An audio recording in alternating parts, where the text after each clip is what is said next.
Ladies and gentlemen, on behalf of Captify Consulting Investor Relations team, I welcome you all to the Q3 and 9 months FY26 post-earnings conference call of Madhusudan Masala Limited. Today on the call from the management team, we have with us Mr. Rishit Kotecha, Chairman and Managing Director, Mr. Hiren Kotecha, Whole-Time Director, Mr. Kirit Dharavia, CFO, and Mr. Sarvesh Goyal, Auditor.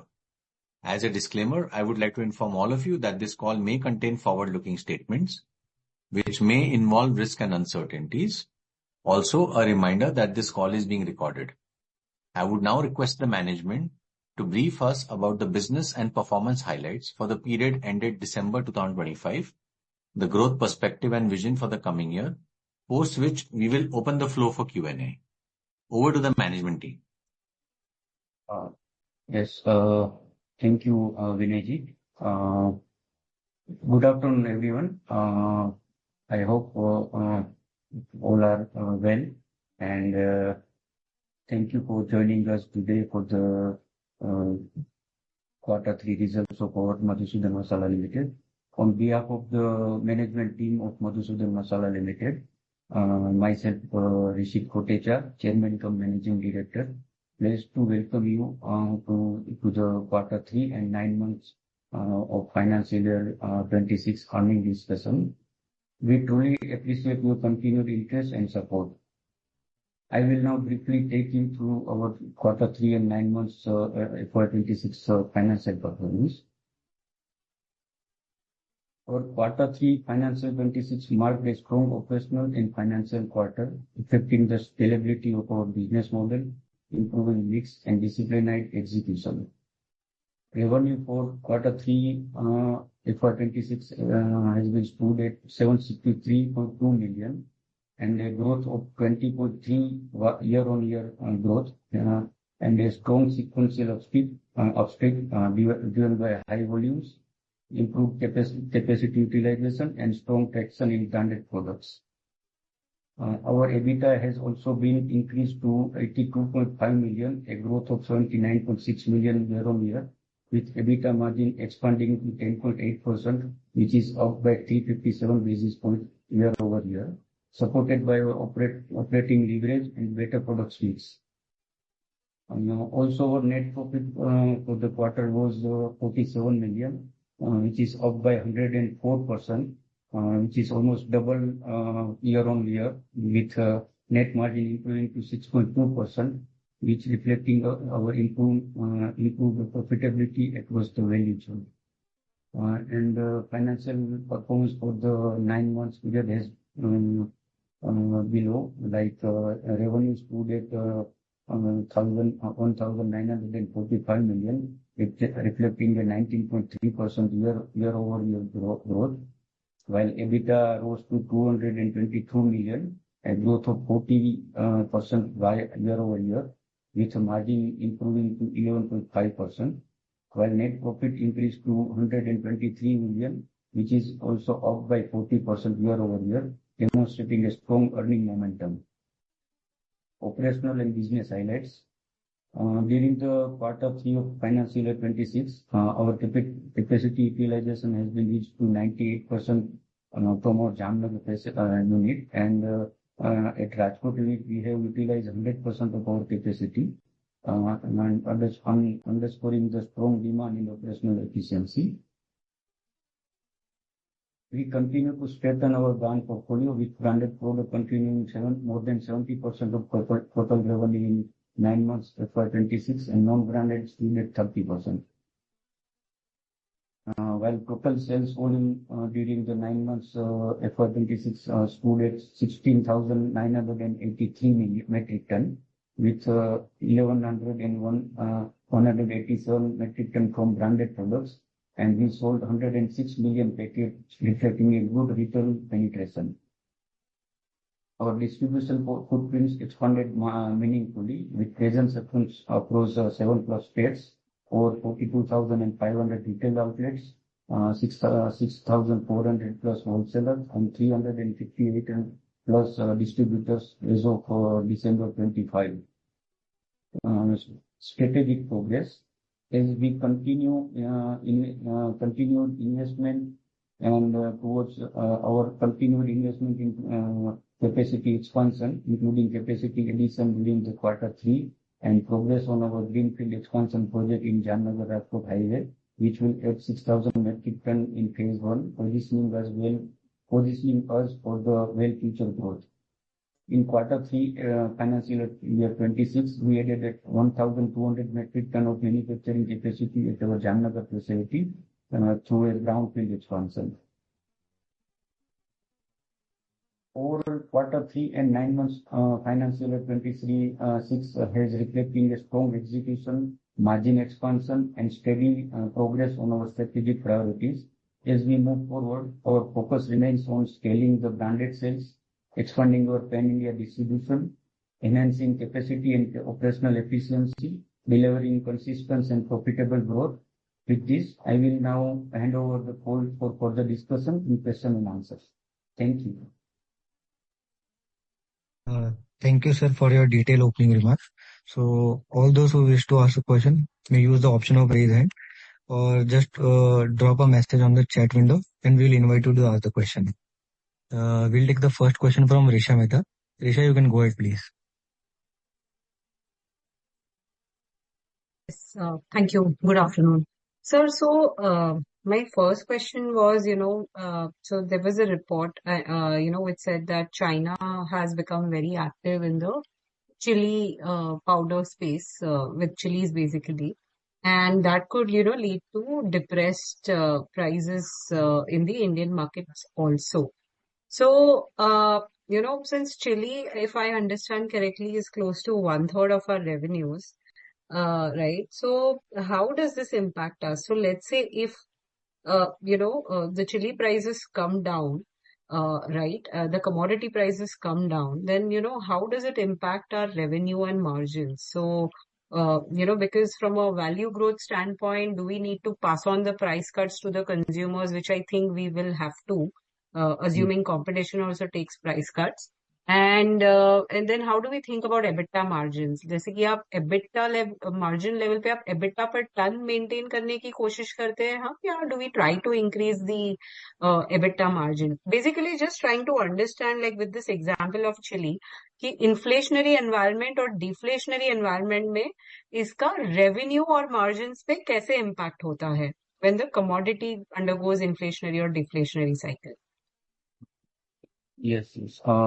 जी रेशा जी, आपका जो question है that is quite controversial because आपने जो example के लिए chilli का बताया कि चाइना में कुछ ग्लोबल इश्यूज है, तो actually China is a net importer of chili from India.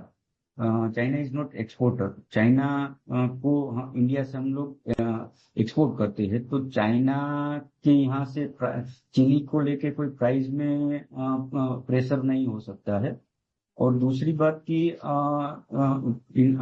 अभी जो करंट सीजन चल रही है, चिली हो, टर्मरिक हो या कोरिएंडर, मतलब हमारे जितने भी कोर प्रोडक्ट्स है स्पाइसेस में सीटीसी के लिए, वो सारी कमोडिटी के प्राइसेस अभी टॉप पे चल रहे हैं और डिमांड इतनी ज्यादा है.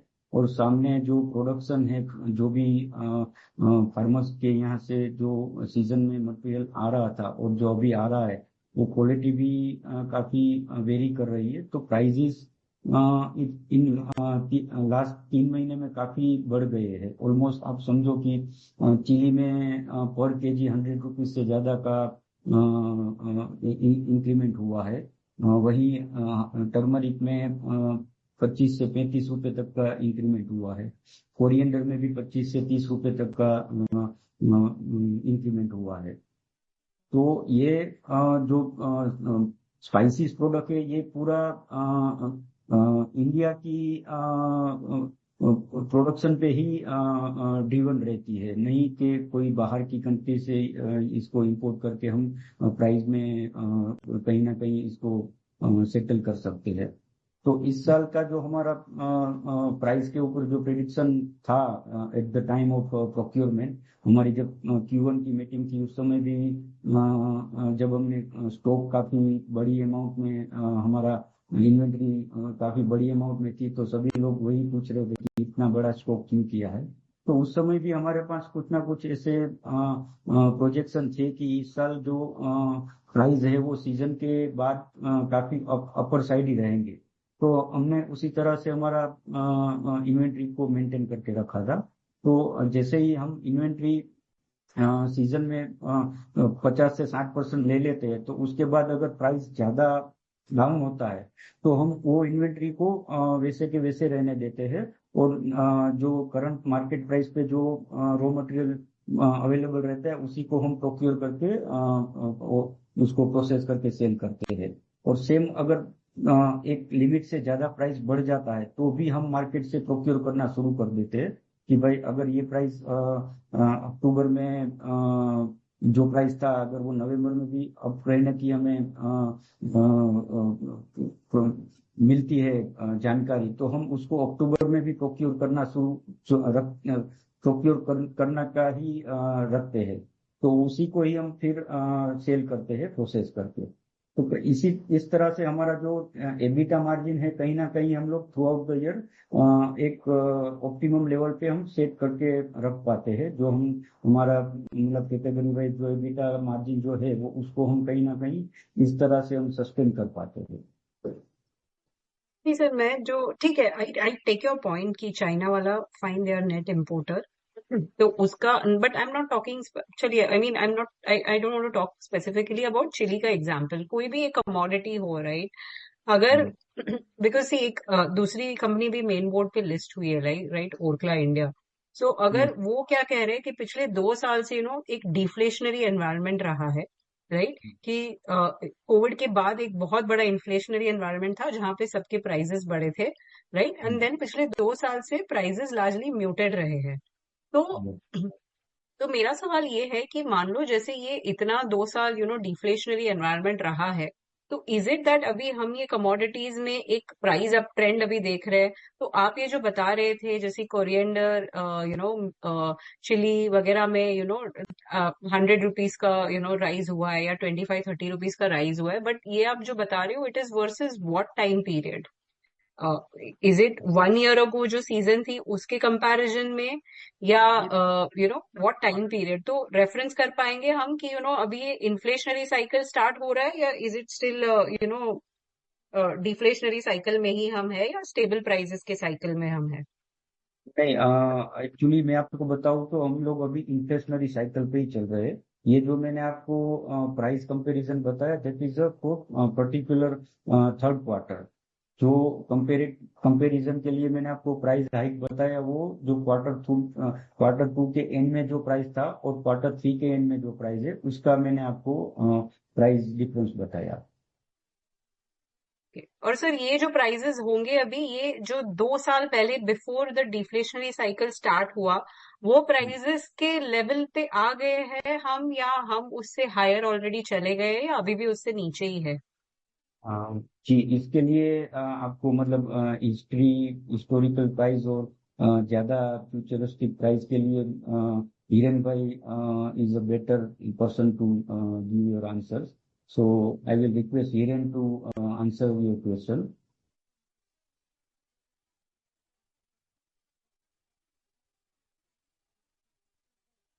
Hello hello. आ रही है आवाज मेरी? ऋषित जी, आपको म्यूट करना पड़ेगा, एको हो रहा है। या Hiren ji, please go ahead. Yes, आ रही है आवाज। हाँ जी। हाँ जी madam. Hello. Yes yes sir. हाँ जी, ये आप जो पूछ रहे हैं ना कि 2 साल पहले जो रेट हुआ, अभी 2 साल के कंपेयर में हम चलेंगे तो चिली का ऑलमोस्ट प्राइस सेम हो गया है। जो कोविड के बाद बाजार अप गया था ना, उसके लेवल में सही है। हल्दी भी अभी सही है। जो 2 साल, अभी पिछले 2 साल का हम बात करें ना, तो बाजार बहुत डाउन गया था। कंपैरिजन में क्या है कि क्रॉप भी अच्छा आया था हार्वेस्टिंग के हिसाब से। और अभी इस साल क्या है कि मिर्ची का, धनिया का क्रॉप कम है, हल्दी में भी क्रॉप कम है। तो इस वजह से ये पिछले ये नई सीजन जो शुरू हो रही है उस हिसाब से रेट अप हो रहे हैं अभी तक। ओके। एंड सर नॉर्मली हम करते क्या है, मतलब from a pricing stand point, ये मेरा लास्ट क्वेश्चन है सर, कि अगर मान लो जैसे ये 2 साल हमने जो डिफ्लेशन वाला साइकिल देखा कि कोविड के बाद जो एकदम प्राइसेस बढ़े थे फिर कम हो गए, तो हम भी हम्म। क्या करते हैं हमारे प्राइसेस में कि हमें भी प्राइस कट लेना पड़ता है, और इस वजह से जो रेवेन्यू ग्रोथ आया वो पिछले 2 साल में वो लार्जली वॉल्यूम ग्रोथ ही था, या कुछ मिक्स लेड ग्रोथ भी था? नहीं, ये रेट के हिसाब से आप बोल रहे हो उस हिसाब से सही है, लेकिन वॉल्यूम क्या, हमारा मार्केट डेवलप कर रहे हैं हम, एरिया भी हमने कवर किया है, नए नए महाराष्ट्र किया, वो किया, तो उस हिसाब से भी हमारा थोड़ा मार्केट बड़ा है। और रेट के हिसाब से 100% हमारा टर्नओवर कम होता है, लेकिन क्या होता है कि हम मार्जिन सेट करने के लिए जो सर ने बताया कि हम 50% के करीब तो प्रोक्यूरमेंट लेके चलते हैं, फिर बाजार बढ़ता है तो भी हम उसमें 50% के हिसाब से सेटल करते हैं, या डाउन होता है तो भी हम कर सकते हैं। उस हिसाब से हमारा प्लानिंग चलता रहता है। अंडरस्टूड। तो बेसिकली अगर डिफ्लेशनरी एनवायरनमेंट है तो हमें भी वो प्राइस घटाना पड़ेगा, राइट, एंड हाँ, कंज्यूमर को? हाँ, हाँ, मार्केट के रेट से चलना पड़ता है, कंज्यूमर रेट डाउन हो जाता है मतलब। सर तो मार्जिन जब हम मेंटेन करते हैं उसमें फिर हम एबिटा पर टन मेंटेन करने की ट्राई करते हैं, या हम परसेंटेज मार्जिन लाने में ज्यादा फोकस रखते हैं? सर बिकॉज ये क्या हो गया ना, it's like a commodity business, right, कि अगर ये हल्दी वगैरह का प्राइस कम हुआ तो हमें कस्टमर को पास ऑन करना है, तो उस टाइम पे हम मार्जिन कैसे मेंटेन करते हैं? ये हमारा प्रोक्योरमेंट के ऊपर हो जाता है हमारा मेंटेन मार्जिन, क्योंकि हमें क्या है कि प्लानिंग हम अभी ये नए साल की प्लानिंग अभी से हमने शुरू कर दी है। तो क्या होता है कि हमें मालूम रहता है कि आगे क्रॉप कैसा आएगा, उसका एक प्राइस का लेवल क्या रहेगा, ऊपर में क्या कहाँ तक जा सकता है, डाउन कहाँ जा सकता है। तो इस हिसाब से हम स्टॉक करते हैं ना। तो हम बेसिकली क्या, ये मार्जिन सेट करने के लिए हम रेगुलर या अभी देखो ना, तो रिसेंटली हमने चिल्ली पाउडर में रेट अप किया है परसों ही। तो क्या अच्छा। होता है कि, हाँ, तो क्या होता है कि मार्केट एबिटा हमारा उस हिसाब से ही सेटल रहता है कि भाई हमारा अगर डाउन जा रहा है मार्जिन तो हम रेट अप करते हैं। फिर हमें लगता है कि भाई चलो अभी हमारा एक्चुअल मार्केट में हमारा मार्जिन सही बैठ रहा है, या कस्टमर बढ़ाने हैं, तो हमारा मुनाफा मार्जिन देख के हम रेट कोई स्कीम देते हैं, कोई कस्टमर को एक एक्स्ट्रा कमीशन पे या कुछ ऐसे करके भी हम व्यापार को बढ़ाने के लिए करते हैं। सर लास्टली जैसे आपने बताया कि चिली में प्राइसेस बढ़ाए हैं, तो हल्दी या धनिया में भी हमने प्राइस हाइक लिया है? हाँ, किया है, किया है। अभी अब हल्दी में हमने ये कम से कम 25-30 रुपए पर केजी अप किया है। धनिया में भी 20 रुपए, 15-20 रुपए करीब अप किया है। और चिल्ली में तो ऑलमोस्ट 60-70 रुपए के आसपास अप हुआ है। Okay. All right. Thank you so much. Okay, thank you. Okay, ma'am. We'll take the next question from chat. This question is asked by Rehan Sayed. His question is: Management has reported that Unit 1 and Unit 2 are operating at 98% and 100% capacity utilization respectively. With the 6,000 metric ton Phase 1 greenfield expansion currently under construction in Jamnagar, what is the specific targeted commissioning date, and how does the company plan to service the projected 30% CAGR demand in interim period before this new capacity comes online? Yes, both the units are operating at 100% utilization. You can say that Jamnagar and Rajkot both are at 100% utilization. And our new greenfield project, which is commencing at Jamnagar Rajkot highway, which will be operational by end of this September 26. Hopefully, we will start our commercial production from that unit from October 26. पर Okay, उनका and question है, in the meanwhile आप 30% growth कैसे achieve करेंगे? हाँ, ये कुछ तो इशू हो रहा है, बस गिर नहीं जाए मेरे ऊपर। हम 30% हमारा जो CAGR का हम जो प्रोजेक्शन लेके चल रहे हैं अप टू 2030, तो उसके लिए हम मेजोरिटी हमारा जो डिपेंडेंसी है वो जियोग्राफिकल एक्सपांशन के ऊपर ही हम फोकस करते हैं, क्योंकि ऑर्गेनिकली जो हम एग्जिस्टिंग हमारे जितने भी रीजन्स है वहां से हमें ऑर्गेनिकली 10 से 12% का एक ग्रोथ मिल जाता है, और उससे ज्यादा का जो मेरा ग्रोथ लेना है उसके लिए हम वर्टिकल हॉरिजॉन्टल वर्टिकल एक्सपांशन के ऊपर ही फोकस रखते हैं। जैसे अभी हमारे पास नॉर्थ के काफी सारे स्टेट्स में डिस्ट्रीब्यूटर्स डीलर डिस्ट्रीब्यूटर्स बने हुए हैं, तो वहां पर हम फोकस कर रहे हैं, और वहां पर हमारा जितने भी डीप पेनिट्रेट कर पा रहे हैं उतने डिस्ट्रीब्यूटर्स हम एग्जीक्यूट कर रहे हैं। अभी हमने यूपी को टारगेट में नहीं लिया है, सिर्फ एक दो रीजन में ही यूपी के जा रहा है, जैसे मथुरा बेल्ट हो गया, तो बाकी के काफी सारे रीजन है जो अभी हमारी रीच के बाहर है, तो वहां पर ये क्वार्टर में हमारा डिस्ट्रीब्यूटर नेटवर्क बनना शुरू हो जाएगा, तो वहां से भी ग्रोथ आने लगेगा। तो इस तरह से जो 2030 तक का हमने 30% के CAGR का ग्रोथ प्लान किया है, वो मेजोरिटी हम हमारा रीजनल प्रेजेंस बढ़ा के ही अचीव करेंगे उसको। Okay, sir. And he has asked another question like following the 100% acquisition of Vitagreen products and the onboarding of the 77 Green brand, how much of the current distribution network is now fully integrated? And furthermore, as you aim for 1% total market share in Indian spices industry, is the current 30% CAGR guidance purely organic, or does management intend to pursue further bolt-on acquisition to gain immediate access to new regional distribution silos? See, as of now, we are searching for a good, मतलब जैसे हमने विटाग्रीन को एक बार किया, वैसे कोई अगर opportunity मिलती है तो we are open for that, लेकिन वो हमारा एक एड ऑन रहेगा। 30% के जो CAGR है उसमें कोई प्लान नहीं है कि हमें कोई ऐसी अच्छी कंपनी मिलेगी तो ही हमारा ये एक्सपेंशन जो है वो कंटिन्यू रहेगा। अगर हमें कोई अच्छी अपॉर्चुनिटी मिलती है तो that will be add on to the 30% of CAGR, और उसके लिए जो हमारा प्लान मैंने ऑलरेडी आपको शेयर किया वही रहेगा। और जितने भी विटाग्रीन के हमारे डिस्ट्रीब्यूटर्स थे उसमें से हमने ऑलमोस्ट 70% से ज्यादा डिस्ट्रीब्यूटर को रिवोक करके उसके साथ काम शुरू कर दिया है। तो आज हमारे पास समझो कि 360 से ज्यादा डिस्ट्रीब्यूटर्स है under umbrella of Madhusudan group, मतलब मधुसूदन और विटाग्रीन दोनों मिला के 360 से ज्यादा डिस्ट्रीब्यूटर्स है, और ये डिस्ट्रीब्यूटर के अंडर में करीबन 42,000 से ऊपर रिटेल ग्रोसरी स्टोर्स जो है वहां पर हमारी प्रोडक्ट सप्लाई होती है। Okay, sir. We'll take the next question from Amit Agija. Amit, you can go ahead, please. Good afternoon, sir. Am I audible? Yes.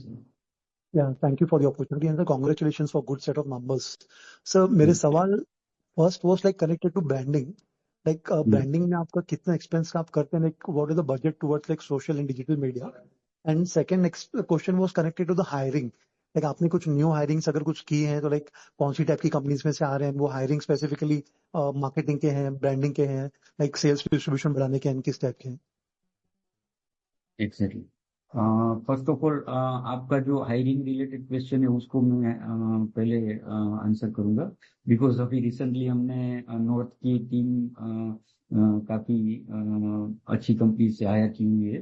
तो पंजाब के लिए अभी हमने एक टीम हायर की है, विच वो टीम जो थी वो पहले गोल्डी मसाले और उससे पहले एवरेस्ट मसाले के साथ काम कर रही थी। तो इसमें क्या होता है, before that they were worked with Everest Masala. Everest, okay. Yes. So अभी वो हमारे साथ जुड़े हुए हैं।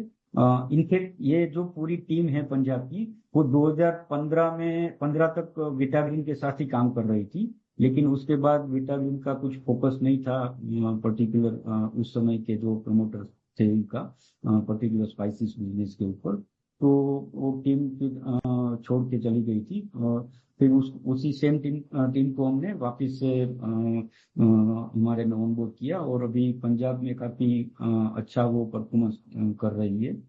सेम अभी यूपी में हमारी एक टीम के साथ बात चल रही है, सेम वही टीम गोल्डी मसाले के साथ काम कर रही थी। करंटली वो महाराष्ट्र के स्वादिति करके कोई मसाले ब्रांड है, छोटी ब्रांड है, उसके साथ काम कर रहे हैं। तो उसका ऑलमोस्ट हमारा फाइनल हो गया है, तो फरवरी से वो भी टीम ज्वाइन करेगी। तो यूपी ऑलमोस्ट हमारा 100% यूपी वो टीम कवर कर लेगी। तो ये कुछ ऐसे हम जो इंडस्ट्री के जो बड़े प्लेयर है वहां से अगर कोई अच्छी टीम मिलती है तो उसको हम प्रायोरिटी में रखते हैं कि भाई हमारा जो डीलर डिस्ट्रीब्यूटर का नेटवर्क है वो आराम से वो लोग डिप्लॉय कर सके हमारी ब्रांड के साथ। अंडरस्टूड। यस।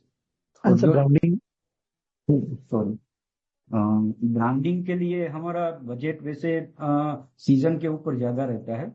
जैसे हमारा जनवरी से मई जून तक का पीरियड रहता है सीजन का, तो उसमें हम लोग करीबन जो हमारा सेल्स रहता है उसका 1 से 1.5% तक का एक्सपेंस करते हैं मार्केटिंग के, मतलब जो जनरल मार्केटिंग जिसको बोलते हैं, होर्डिंग्स हो गए या तो कस्टमर के यहाँ फेसिया बनाना है, एफएम में एडवर्टाइजमेंट होगी, ये सब जो कन्वेंशनल टाइप की जो मार्केटिंग रहती है उसके ऊपर हमारा 1.5 से 2% तक का रहता है मार्केटिंग स्पेंड।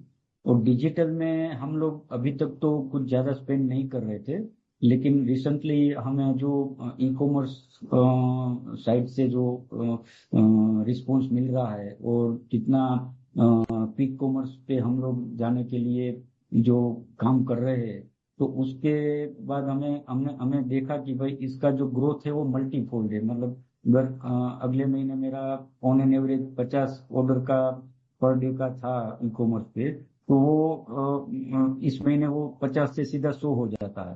तो उसका जो एक कन्वर्जन रेशियो है वो काफी अच्छा है। तो इस बार हमने Q4 से डिजिटल के लिए हम अलग से बजट बनाने का प्लान किया है।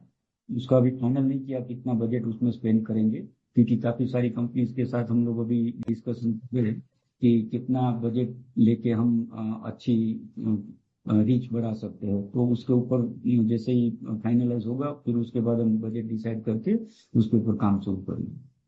Sir connected to this the follow up, like branded sales आपकी कितनी टका है रेवेन्यू की, एंड आगे आप उसको कहाँ देख रहे हैं?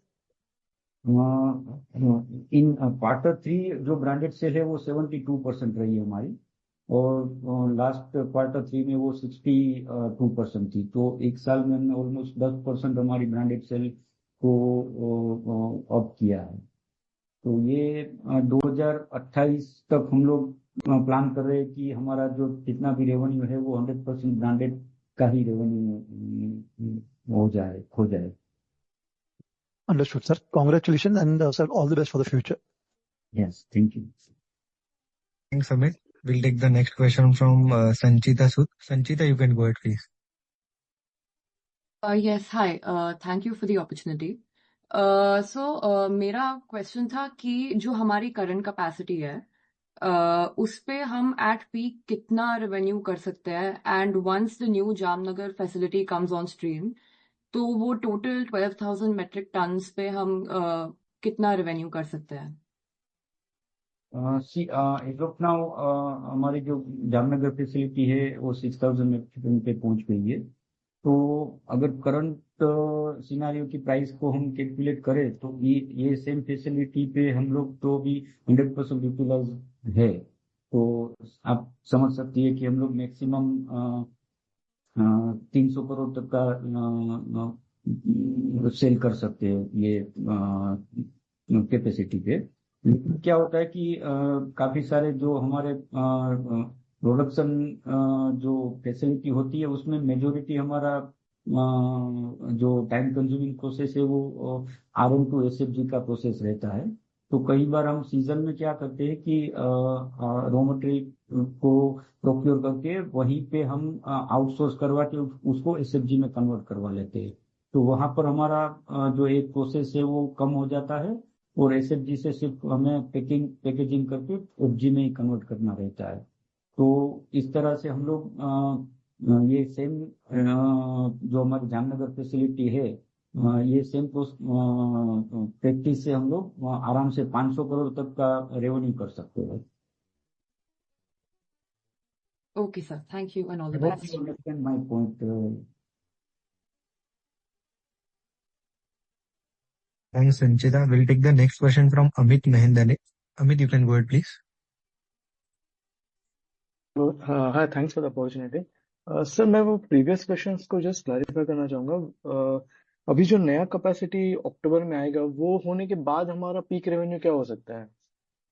वो होने के बाद हमारा पीक रेवेन्यू जो है वो 600 करोड़ से ऊपर हो सकता है, क्योंकि उसमें 100% इन हाउस प्रोडक्शन हो जाएगा। कुछ भी आउटसोर्स करने की जरूरत नहीं रहेगी।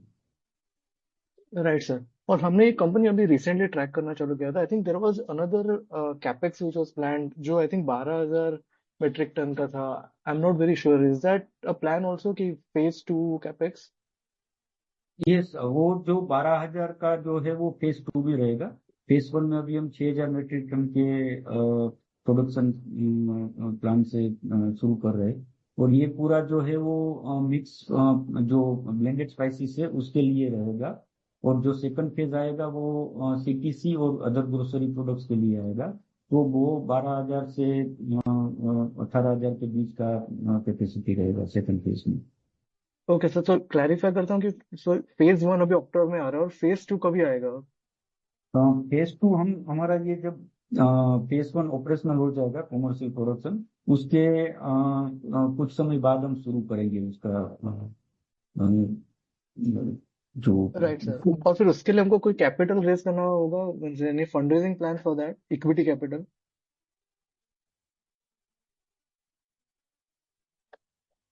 हेलो? हाँ, अभी कोई फंड रेजिंग के लिए कोई प्लान नहीं किया है हमने। उस समय देखेंगे क्या वायबिलिटी रहती है, whether we are going with debt और fund raising. Right sir. I mean broadly कितना कैपेक्स होगा, क्योंकि उससे हमको पता चलेगा कि वी कैन अंडरस्टैंड कि कितना एबिटा आएगा, तो वी कैन ब्रॉडली कितना कैपेक्स होगा? Will it be 40-50 crore? है उसके लिए मेरा कैपेक्स जा रहा है 18 CR का। और जो नया यूनिट है उसका अभी फाइनलाइज नहीं किया है, क्योंकि कौन सी मशीनरी हम ले रहे हैं, कि कितना एडवांसमेंट में जा रहे हैं, कितना ऑटोमेशन में जा रहे हैं, उसके बाद वो फाइनलाइज होगा। लेकिन ये 6,000 जो मेट्रिक टन का जो फाइनल हो गया, उसका मेरा कैपेक्स लगेगा 18 करोड़ का। वो तो सर हमने ऑलरेडी स्पेंड कर दिया ना, उसका तो कैपिटल है हमारे पास, वो स्पेंड कर दिया हमने, राइट? हाँ, yes yes. Okay, sir. And finally, on the distribution side or the marketing side, जो जैसे पहले भी पार्टिसिपेंट ने पूछा था कि वो अगर ग्रोथ रेट हमको 25-30% रखना है, तो वो रीजनल डिस्ट्रीब्यूशन, यानी जो हम नया रीजन्स में जा रहे हैं, वो कैसे, उसका थोड़ा आप कोई और ग्रैन्युलरिटी, मोर डिटेल्स दे सकते हैं क्या, कि हम कितना डिस्ट्रीब्यूशन नेटवर्क बढ़ा, अभी कितना है वो हम कितना बढ़ाएंगे, या जो रिटेल साइड पे जो कंज्यूमर पॉइंट्स है वो करंटली कितने हैं, वो सपोज 27 या 28 में कितने होंगे? Any granularity colour on that will be great. Sure.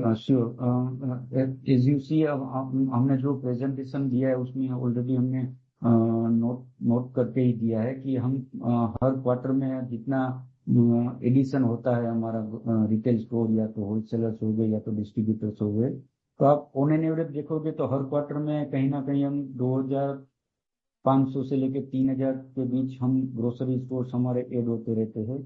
वही 25 से 30 जितने मेरे डिस्ट्रीब्यूटर से लेते रहते हैं। तो आप समझो कि हर साल मेरे 10,000 से ज्यादा रिटेल स्टोर्स ऐड होंगे, और 100 से ऊपर मेरे डिस्ट्रीब्यूटर से ऐड होंगे इसमें। तो ये एक कंसिस्टेंट फिगर्स है। अगर मुझे टीम का सपोर्ट अच्छा मिल गया और अच्छी टीम मुझे मतलब हमें जैसी चाहिए वैसी टीम अवेलेबल है मेरे पास, तो ये फिगर्स इससे भी ऊपर हो सकते हैं। ये मतलब एक डेढ़ मिनिमम फिगर्स आपको बताया मैंने कि एक साल में हम 10,000 से ज्यादा रिटेलर्स ऐड करेंगे। तो जैसे अभी मैंने बताया कि मेरी यूपी में एक टीम के साथ बात हो गई है और उसको हम फरवरी से ऑनबोर्ड कर रहे हैं। तो ये क्वार्टर में मेरा हो सकता है कि 2,500 से बढ़कर सीधा 5,000 से ऊपर रिटेल स्टोर्स एड ऑन हो जाएंगे क्वार्टर 4 में। राइट सर, और फिर उसके लिए हमको थोड़ा वर्किंग कैपिटल ये भी बढ़ जाएगा, राइट? बिकॉज इतने अगर हम करेंगे तो प्रोडक्ट शेल्फ पे रखने के लिए हाउ विल, वो आपको क्या लगता है कि कितना वर्किंग कैपिटल पे इम्पैक्ट होगा, वर्किंग कैपिटल डेज पे? इसमें मेरा स्टॉक मतलब इन्वेंट्री के लिए वर्किंग कैपिटल लगेगा। बाकी हम जितना अभी नया मार्केट कवर कर रहे हैं वहां पर हम सुपर स्टॉकिस्ट मॉडल पे ही जा रहे हैं। तो सुपर स्टॉकिस्ट मॉडल में मेरा पेमेंट जो है वो एडवांस पेमेंट होता है।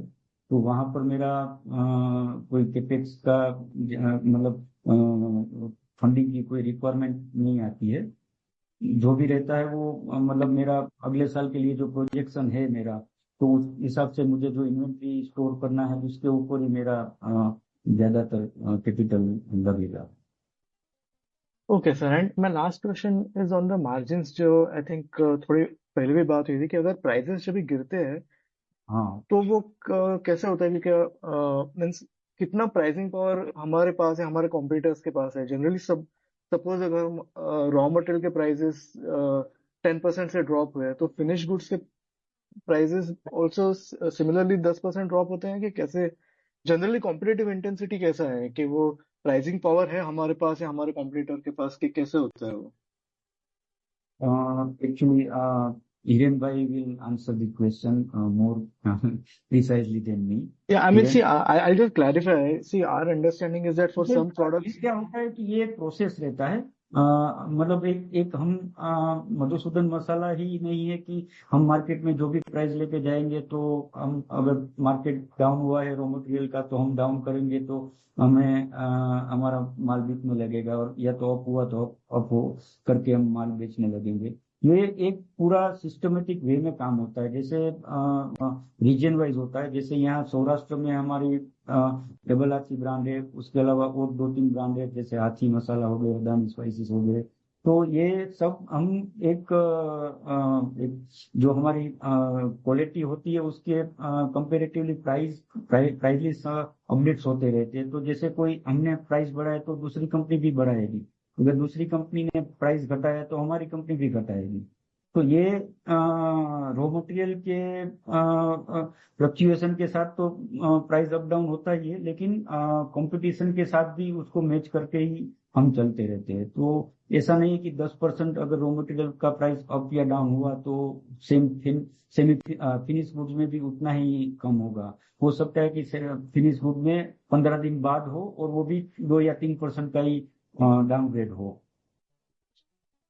Right sir, thanks. And my last question if I may, जो अभी हम नए रीजन्स में जा रहे हैं वहां पे हम डिस्ट्रीब्यूटर्स को या स्टॉकिस्ट को हम थोड़ा कमीशन एक्स्ट्रा देते होंगे, राइट? डिस्ट्रीब्यूशन, तो वो कैसे हो रहा है और वो थोड़ा मार्जिन में इम्पैक्ट करेगा इन शॉर्ट टर्म 1-2 साल जब भी हमको मार्केट शेयर गेन करना है तभी, और बाद में ठीक हो जाएगा कि अभी ऐसा हम ज्यादा डिस्काउंट या बेटर प्राइसिंग नहीं दे रहे हैं?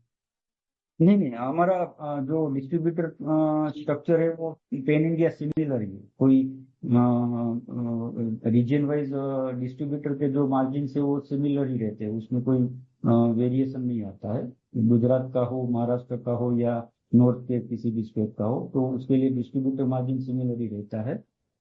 एमआरपी में थोड़ा बहुत वेरिएशन आता है। नॉर्थ के स्टेट में हमें ट्रांसपोर्टेशन की जो कॉस्ट ज्यादा लगती है, तो वहां पर मेरा एमआरपी में 2 या 3% का प्राइस अप रहता है compare to Gujarat and Maharashtra.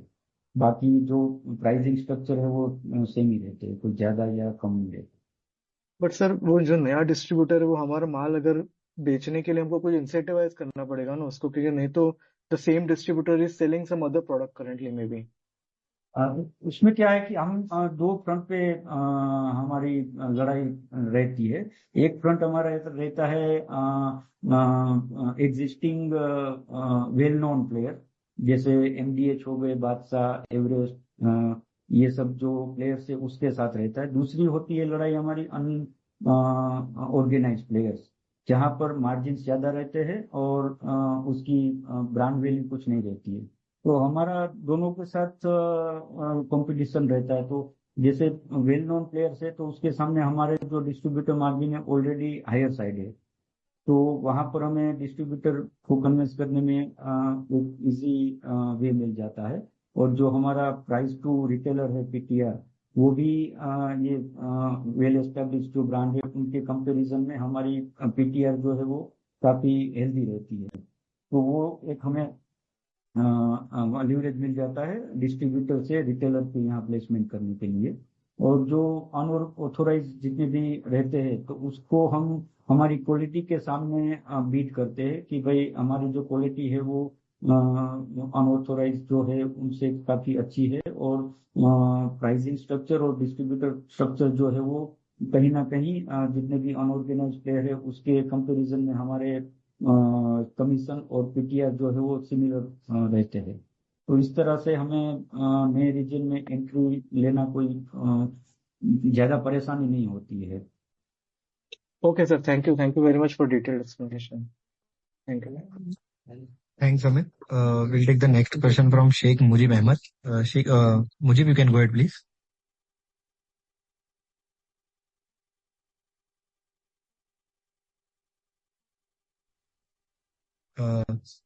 Sir, we'll move on to Vijay Chauhan. Vijay, you can go ahead, please. Thank you for the opportunity. So majority of my questions on the business are answered. Yes. So my question is on the exit run rate side. So we have done somewhere around हमने 195 crore तक कर लिया है in the first 9 months. So are we on track to even deliver 25 or to 30% guidance for this year, or we will see maybe the मतलब we will see some deviation from the target that we have set? No, we are not taking a deviation. In fact, we stick at our projected target of 30%. Definitely, we will achieve the target with more than 30%. Okay, सो हम लोग at least 280 to 300 का जो हम लोग का target था consolidated basis पे, that we will be trying to achieve, right? Yes, already on the track, and that will be more than 300 as per our confidence okay, seen over the market. Right. And typically quarter 4 और quarter 3 में, so quarter 4 is the strongest और the quarter 3 is the strongest as per your like experience? Actually quarter 4 stronger रहता है, क्योंकि ज्यादातर season का जो मसाले की सीजन जो है वो क्वार्टर 4 से ही शुरू होती है, तो ज्यादातर क्वार्टर 3 से क्वार्टर 4 ज्यादा अच्छा रहता है। Right, right. और have we decided something on FY27, मतलब कितना रेवेन्यू कंसोलिडेटेड बेसिस पे, if you have decided some internal target और EBITDA margin guidance, would you like to give it right now? See look now, अभी हम इसके बारे में डिस्कस करेंगे तो शायद सही नहीं होगा, लेकिन जो हमने गाइडेंस दिया है 30% CAGR का, that will continue, that will be sure. Okay. So that's all from my side. Thank you, and once again, best of luck for the future. Thank you. Thanks, Vijay. Yes, Sheikh Mujib, you can go ahead, please. Yeah. Thank you very much, and congratulations for a good set of numbers, sir. I have a couple of questions. Actually, you can say that this is a continuation of the earlier caller. Sir, right now, still we are 100 crores short of 300 crores target for this FY26 top line, correct? Yes. That means if we see the total growth in the last 9 months also, it is coming around 20%. So our target is at 30%. So how we are going to achieve this gap, sir, or fill this gap? Yes, you are right, because in last quarter 4 we have achieved 25%, and also in this quarter 4 we have a dedicated plan for northern states, like I already mentioned that in UP we have acquired a team, and they will appoint new distributors and new regions in other part of UP. So that will be help us to achieve our target also. And our existing market is also getting carry forward. There were no carry forward stock for at our distributor level. So Q3 के and में जो carry forward stock था distributor के पास वो काफी मतलब एक bottom level पे ही था। तो अभी जो जनवरी का जो जितना भी सप्लाई जा रहा है वो काफी ऑप्टिमम लेवल पे जा रहा है। मतलब जो रिटेलर सेकेंडरी जितना भी हो रहा है उससे भी ज्यादा वो लोग माल मंगा रहे हैं, क्योंकि हर रोज प्राइस हाइक आ रहा है। तो वो डिस्ट्रीब्यूटर्स भी अपने कुछ मार्जिन अच्छे रखने के लिए वो हमसे माल जो उसका सेकेंडरी हो रहा है उससे भी ज्यादा मंगा रहा है। तो होपफुली Q4 हमारा जो है वो आराम से 100 करोड़ प्लस हो जाएगा। ओके, वो बहुत अच्छी खबर दी है आपने सर। और एक चीज ये है कि मतलब EBITDA margins, if I compare with Q2, it has been dropped from 14.5 to 10.8. What is the reason, sir, for such a drastic drop in a quarter? Q2 में क्या हुआ था कि हमारा जो रेवेन्यू था वो काफी ड्रॉप हुआ था। और उस समय जो हमारा Q1 का जो इन्वेंट्री था, तो उस Q2 में हमने कुछ प्रोक्योरमेंट ज्यादा नहीं किया था। तो वहां पर हमारी जो इन्वेंट्री का जो रॉ मटेरियल था उसी से ही हमने प्रोसेस करके उसको सेल किया था। तो वहां पर हमारा कुछ मार्जिन अच्छा निकल के आया था। अभी Q3 में काफी सारा प्राइस हाइक हुआ है, तो हमारा जो इन्वेंट्री लेवल है मेंटेन रखने के लिए हमने प्रोक्योरमेंट भी करंट प्राइस पे Q3 में किया हुआ है। तो दैट्स व्हाई और margin is consistent compared to the Q2, but overall हम देखेंगे तो काफी इम्प्रूव हुआ है Q3 में। So what we can expect, sir, in coming quarters? What will be the margins, sustainable margin? It will be around 10-11 or yeah, for the entire financial year, the EBITDA would be between 10.8 to 11%. Okay. Earlier, just in this con call, you have told that you are planning for 600 crore top line with the capex. Is this with the 6,000 metric ton greenfield expansion what you are doing, or with the 12,000 metric ton? No, 600 crore revenue is for 6,000 metric ton greenfield and existing unit only. Okay. Sir, with the addition of the new capacity in this quarter, I think around 1,000 plus something you have added, right? With this one, is the demand what we are getting from the outside? Are we still giving for outsourcing, or the internal capacity is fulfilling the requirement? No, we still have to give the material for outsourcing because our capacity is not yet sufficient to process the entire categories. Okay. Sir, the one more question. How are the chili prices now compared to Q2? Because in the Q2, I think the Q2 or Q1, it was, that means the prices were very low. But you told in the last quarter that the prices have been significantly improved. How are you seeing the trend in this quarter? Yes, so average sale price for our chili powder was 174 in Q2, and in Q3 the average chili sale price of chili powder is 241. So you can see the difference, like more than 65 rupees per kg. I think that one is being reflected in your bottom line also, because bottom line has been increased by 40%, whereas the top line is around 20%. I think, is it yes, but our quantity-wise sale has been also increased. okay.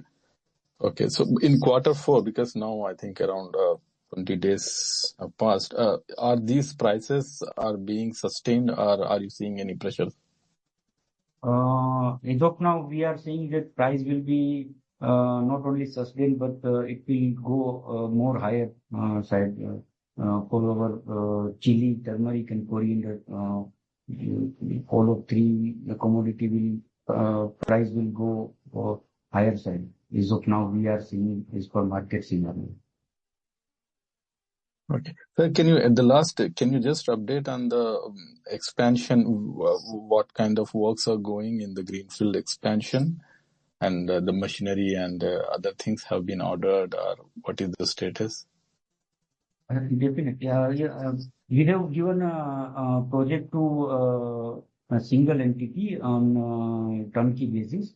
So all of the construction and PEB structure and the machinery will be provided by a single supplier.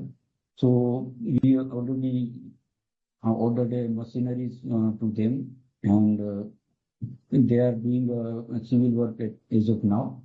And by end of this March, the civil work will be 100% completed, and after March up to April to June, they will start and completed the fabrication work, and in July, August, they will start commissioning of machineries and take final run in August. Okay. It would be very great if you add the latest photographs in upcoming presentation with the construction status. Yes, That will. it will be. I will ask my IR team to share the photograph. Thank you very much, sir. Thank you very much, and all the best to you. Thank you. Sir, we'll take the last follow-up question for the day from Amit. Amit, you can go ahead, please. Thank you, sir. So my question is on the phase 2 capex, and we discussed about that little bit. मैं आपको थोड़ा हमारा एक thought process बताता हूँ, फिर आप बताना कि ये आपको ठीक लग रहा है क्या?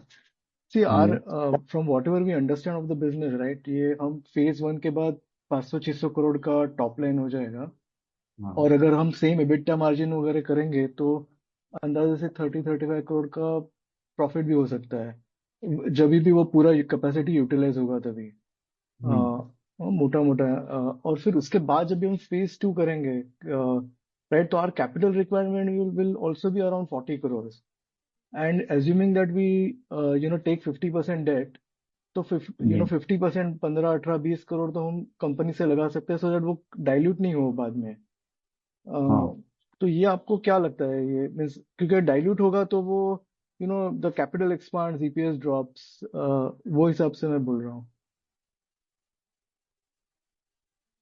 You think is correct assumption मतलब आप कंसर्न क्या रेज कर रहे हो नहीं सॉरी सर आपका आवाज नहीं आया I couldn't understand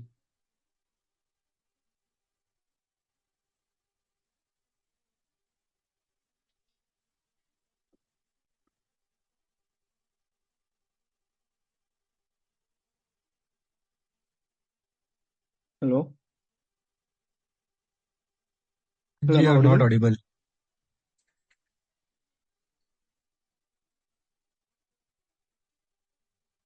I think Rishitji's line has dropped off. Some issue with the audio.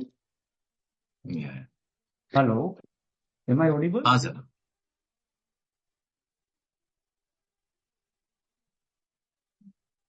Yes, sir. Please go ahead. Yes, I just asked the concern that I cannot understand the concern what he raised for the capacity expansion. I didn't get the question correctly. Am I audible now? Yes, you are audible. Okay, sir. Should I repeat the question? Yes. Amitji, your voice is not getting loudly. Your voice is very slower. I think there's some issue with the audio, but I'll repeat the question. Yes, Is yes. it better now? Yeah, Yeah, yeah, it's yeah. better now. You can go ahead. Yeah. Right sir, मैं ये बोल रहा था कि अभी phase 1 capex के बाद हमारा रेवेन्यू समझो 550-600 करोड़ हो सकता है peak revenue, Yes, and profitability, will also, I mean, assuming that we do same level of EBITDA, we should yes, do, anywhere between 30-35 crore type of profit after tax. yes. और phase 2 जो 12,000 का expansion है उसके लिए if we assume the same size of machinery or the type of process or quality, then Yes. we were assuming that we'll take about 35-40 crore of capex. और अगर हम Yes. 50% date लेते हैं तो we will not need to raise any further capital. Yes, अगर 50% date पर ले रहे तो कोई जरूरत नहीं रहेगी, क्योंकि वारंट कन्वर्जन भी अभी हमारा पेंडिंग है, प्रमोटर वारंट, तो इसका भी फंड आएगा। तो अगर 50% फंड डेट हम लेते हैं तो जरूरत नहीं रहेगी कोई कैपेक्स की, नए फंड की। राइट सर, और प्रमोटर्स जो वारंट है वो ये प्राइस पे करेंगे सब्सक्राइब? वो जो जब हमने लिया था 181 पे, उसी प्राइस पे करेंगे। Okay sir, that's it from my and, thank you very much. Sir, since there are no further questions, would you like to give any closing comments? Yes,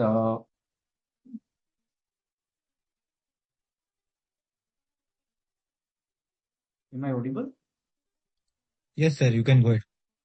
Yes, thank you all of investors and well-wishers for taking your good time to connect with us, and I hope in future your support will be available to us, and thank you. Good night. Jai Shri Krishna. Thank you to the management team for your valuable time, and thank you to all the participants for joining on the call. This brings us to the end of today's conference call. You all may disconnect now. Thank you.